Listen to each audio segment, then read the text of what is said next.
এ Piu, happy birthday. ছোট ছোট খারাপ লাগা মান অভিমানগুলো যদি আমরা মনের মধ্যে রেখে দিতে পারি, তাহলে এই ছোট ছোট ভালো লাগার মুহূর্তগুলো কেন নয়? সত্যি কথা বলতে, জন্মদিনের রাতে এমন হঠাৎ সারপ্রাইজ আমি কিন্তু একদমই আশা করিনি। কারণ এই পেরেন্টিং এর চক্করে আমরা নিজেদেরকে সময় দিতে প্রায় ভুলেই গেছি।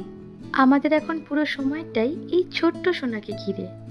আমরা কখনো এটা ভাবি না যে ও বড় হয়ে কি করবে বা কি হবে। আমরা সবসময় এটাই ভাবি যে ওর এই ছোটবেলার সময়টা যদি একবার চলে যায়, তা আমরা আর কখনো ফিরিয়ে আনতে পারবো না।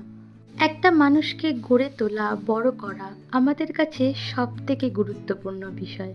তার মধ্যে মাঝরাতে আমার বড়মশাইয়ের থেকে পাওয়া এমন সারপ্রাইজ দেখে তো আমি খুবই খুশি। আমার জন্মদিনের বাকি দিনটা আমি কেমন কাটালাম সেটা দেখতে হলে আমার সাথে থেকো। তোমাদের সকলকে জানাই অনেক ভালোবাসা।